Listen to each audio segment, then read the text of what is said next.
Hi guys, welcome to my YouTube channel. അങ്ങനെ നമ്മുടെ കാലത്തെ കിളിക്കൂട്ടിൽ സുധീഷ് ആകെ വിഷമിച്ച് നിൽക്കുകയാണ് കേട്ടോ. കാരണം സുധീഷ് തൻ്റെ സ്വന്തം റിസ്കിൽ പൈസ എടുത്തിട്ടാണ് നിധിക്ക് വണ്ടി വാങ്ങി കൊടുത്തത്.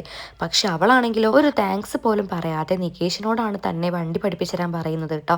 അത് സുധീഷിനെ വല്ലാണ്ട് വിഷമത്തിലാക്കുന്നുണ്ട്. കാരണം ഈ ഒരു ചാൻസ് മുതലാക്കാം, അതിലൂടെ നിധിയെ വളച്ചെടുക്കാം എന്നുള്ള ഒരു ധാരണയിലാണല്ലോ അവൻ ഇങ്ങനത്തെ പ്ലാനൊക്കെ ചെയ്തത്. അല്ലെങ്കിൽ ക്യാഷ് ഇറക്കി കളിയൊന്നും അവൻ കളിക്കില്ലല്ലോ. പക്ഷെ നിധിയാണെങ്കിൽ അതൊക്കെ അടിമുടി മാറ്റിമറിക്കുകയാണ് കേട്ടോ. അങ്ങനെ നികേഷ് അവളെ സ്കൂട്ടി പഠിപ്പിക്കുന്നുണ്ട്. അതിനിടയിൽ അവൾ വീഴുന്നുണ്ട്. പിന്നീട് പിറ്റേ ദിവസം വീണ്ടും അവൾ സ്കൂട്ടി എടുക്കുകയാണ് കേട്ടോ. അവൾക്ക് ടെൻഷൻ ഉണ്ടെങ്കിലും നികേഷ് അവളെ നന്നായിട്ട് സപ്പോർട്ട് ചെയ്യുന്നുണ്ട്. അങ്ങനെ അവൾ അടിപൊളിയായിട്ട് വണ്ടി ഓടിക്കുകയാണ് കേട്ടോ. അങ്ങനെ എല്ലാവരും ക്ലാപ്പ് ചെയ്യുന്നുണ്ട്. അങ്ങനെ ഗേറ്റിൻ്റെ അവിടേക്ക് വണ്ടി ഓടിക്കുന്ന സമയത്ത് ജസ്റ്റ് ഒന്ന് വീഴാൻ പോകുമ്പോഴേക്കും സുധീഷ് ഓടി വരികയാണ് കേട്ടോ. അങ്ങനെ അവൻ പറയുന്നുണ്ട്, അയ്യോ നീ ശ്രദ്ധിക്കേണ്ടേ, നീ സ്ട്രെയിറ്റ് ആയിട്ടിരിക്കുന്നു. ഓക്കെ, അപ്പോൾ അവൾ പറയുന്നുണ്ട്, ഒന്ന് പോയി സുധീഷ്, എനിക്കറിയാം, ഞാൻ പഠിച്ചോളാം. ഈ സുധീഷ് ഇങ്ങനെ ഓരോന്ന് വന്ന് പറഞ്ഞ് എൻ്റെ കോൺഫിഡൻസ് പോക്കും. അപ്പോൾ അവന് വിഷമമാവുന്നുണ്ട് കേട്ടോ. എന്നിട്ട് അവൾ പറയുന്നുണ്ട്, ഇങ്ങനെ നോക്കി നിൽക്കല്ലേ, എനിക്ക് വണ്ടി ഓടിക്കാൻ പറ്റില്ല. അപ്പോൾ അവന് വീണ്ടും വിഷമമായിട്ട് അവൻ മാറി നിൽക്കുകയാണ് കേട്ടോ.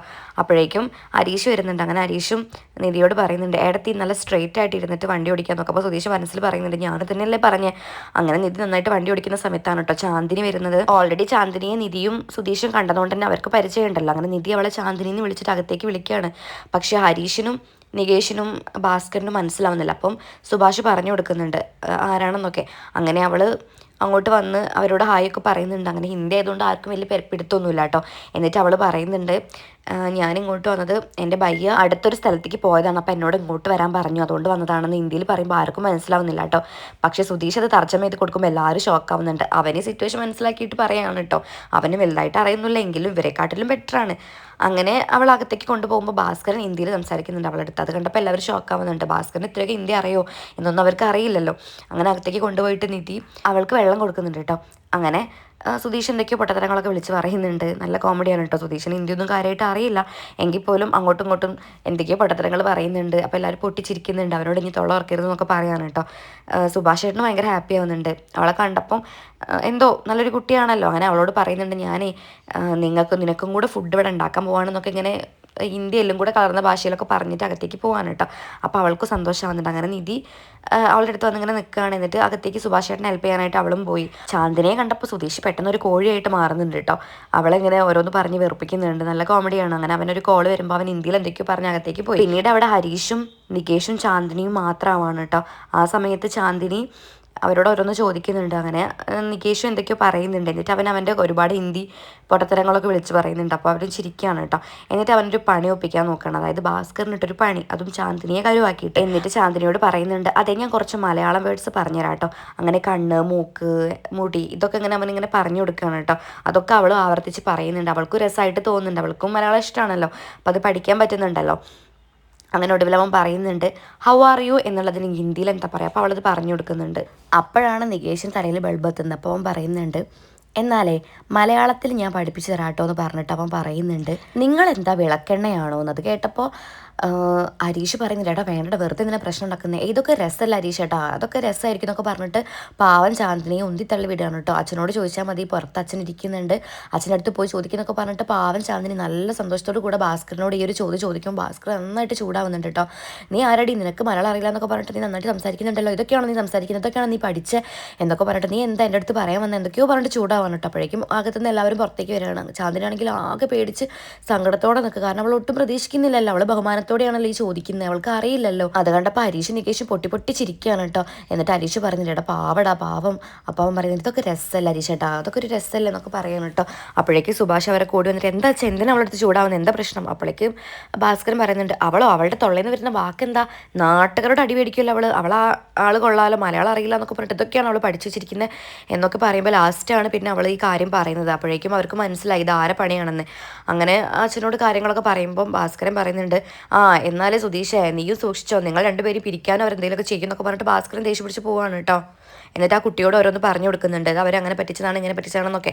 അങ്ങനെ നിധിയാണെങ്കിൽ അവരെ നോക്കി പിടിപ്പിച്ചിട്ട് അകത്തേക്ക് പോകുന്ന ചാന്ദിനിയും അങ്ങനെ തന്നെ. നികേഷ് എന്നിട്ടും ചിരിക്കുകയാണ് കേട്ടോ. പരീക്ഷ പറയുന്നുണ്ട്, എന്തിനാണ് വെറുതെ, ഞാൻ അപ്പോഴും പറഞ്ഞില്ലേ പാവാണെന്ന്, ഇതൊക്കെ രസമല്ല ഏട്ടാന്ന് പിന്നെ നികേഷ് പറയാണ് കേട്ടോ.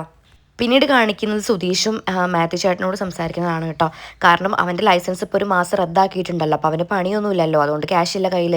പിന്നെ നിധിക്ക് വണ്ടി എടുത്തതിൻ്റെ പേരിൽ പൈസയും കൊടുക്കണമല്ലോ, ഒരു മാർഗ്ഗമില്ല. അങ്ങനെ അവൻ ഈ മാത്യു ചേട്ടൻ്റെ അടുത്ത് പറയുന്നുണ്ട്, മാത്യു ചേട്ടാ എനിക്ക് എന്തെങ്കിലും ഒരു വഴി ഒപ്പിച്ച് തരും, ഞാൻ ആ വണ്ടി ഓടിച്ചോട്ടെ അപ്പോൾ അയാൾ പറയുന്നുണ്ട് പറ്റില്ല സുധീഷേ, ഇനിയൊരു മാസം കഴിഞ്ഞാൽ നിനക്ക് എന്തായാലും അത് കിട്ടുമല്ലോ, ലൈസൻസ് കിട്ടുമല്ലോ, അതുവരെ നീ ഒന്ന് ക്ഷമിക്ക്, അല്ലാതെ നിന്നെ എങ്ങനെ ഇപ്പം നിനക്ക് എങ്ങനെ വണ്ടി തരും, നീ എങ്ങനെ വണ്ടി ഓടിക്കും, ലൈസൻസ് ഇല്ലല്ലോ. അപ്പോൾ അവൻ പറയുന്നുണ്ട് പ്ലീസ് ചേട്ടാ, എൻ്റെ അടുത്ത് അതിൻ്റെ കോപ്പി ഉണ്ട്, ഞാൻ അത് വെച്ച് അഡ്ജസ്റ്റ് ചെയ്തോളാം, പിടിക്കപ്പെടാതെ ഞാൻ നോക്കിക്കോളാം. അത് കേട്ടപ്പോൾ മാത്യൂസ് പറയുന്നുണ്ട് നിൻ്റെ എല്ലാ കളികൾക്കും ഞാൻ നിന്ന് തരാറുണ്ട്, പക്ഷേ ഇത് പറ്റില്ല സുധീഷേ, നീ ഒന്ന് ഓർത്ത് നോക്കിക്കുക, എന്തെങ്കിലും പ്രശ്നമായി കഴിഞ്ഞാൽ നീ മാത്രമല്ല ഞാനും കുടുങ്ങും, വെറുതെ എന്തിനാ. പിന്നെ അത് മാത്രമല്ല ഡ്രൈവേഴ്സിൻ്റെ ഇടയിലൊക്കെ ഒരു പറച്ചിലുണ്ട്, ഞാൻ ഏറ്റവും കൂടുതൽ സ്വാതന്ത്ര്യം നിനക്കാണ് തരുന്നത്, നിന്നോടാണ് കൂടുതൽ അടുപ്പെന്നൊക്കെ. അപ്പോൾ അവരെന്തായാലും നോട്ടിട്ട് വെക്കും, അത് കൂടുതൽ പ്രശ്നമാവും, അത് എനിക്കും പ്രശ്നമാണ്, അത് നീ മനസ്സിലാക്ക്, നീ എന്ത് പറഞ്ഞാലും നടക്കില്ല, എന്തായാലും ഒരു മാസം ആവട്ടെ വെയിറ്റ് ചെയ്യുന്നൊക്കെ പറയാൻ കേട്ടോ. അവൻ എത്ര പറഞ്ഞിട്ടും അയാൾ മൈൻഡ് ചെയ്യുന്നില്ല കേട്ടോ. അങ്ങനെ അയാൾ വണ്ടി എടുത്ത് പോകുമ്പോൾ സുധീഷ് ആകെ ടെൻഷനോടെ നിൽക്കുകയാണ്, എന്താ ഇനിയിപ്പോൾ ചെയ്യാന്നുള്ളൊരു ഐഡിയ അവന് കിട്ടുന്നില്ല. പിന്നീട് കാണിക്കുന്നത് വീട്ടിൽ എല്ലാവരും കൂടെ ഫുഡ് കഴിക്കുന്നതാണ് കേട്ടോ.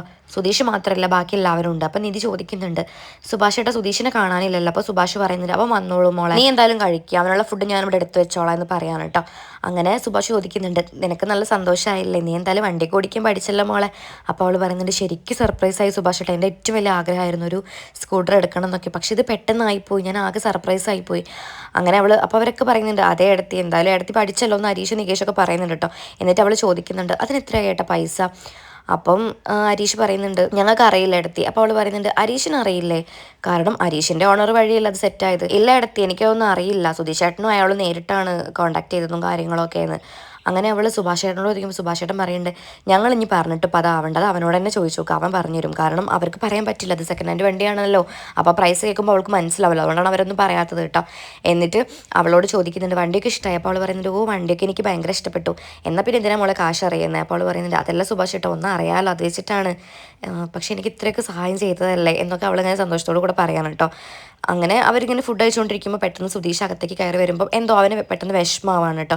കാരണം എല്ലാം കൊണ്ട് അവൻ ഫ്ലോപ്പായി നിൽക്കുകയാണല്ലോ. അപ്പോൾ വീട്ടിൽ നിന്ന് എല്ലാവരും കൂടെ അവനില്ലാതെ ഫുഡ് കഴിക്കുന്ന സന്തോഷത്തോട് കൂടെ അത് കണ്ടപ്പോൾ അവൻ്റെ മൈൻഡ് കലങ്ങി മറിയാണ്. അതോടുകൂടി ഈ എപ്പിസോഡോട് അവസാനിക്കുകയാണ് കേട്ടോ. അപ്പോൾ അടുത്ത എപ്പിസോഡിൽ എന്താണെന്നൊക്കെ നമുക്ക് നോക്കാം, സുധീഷ് പ്രശ്നം ഉണ്ടാക്കുമോ ഇല്ലയോ എന്നൊക്കെ നമുക്ക് നോക്കാം. അപ്പം എൻ്റെ ചാനൽ ഇതുവരെ സബ്സ്ക്രൈബ് ചെയ്യാത്തവർ സബ്സ്ക്രൈബ് ചെയ്ത് സപ്പോർട്ട് ചെയ്യാൻ ഒരിക്കലും മറക്കരുത് കേട്ടോ. Okay bye, thank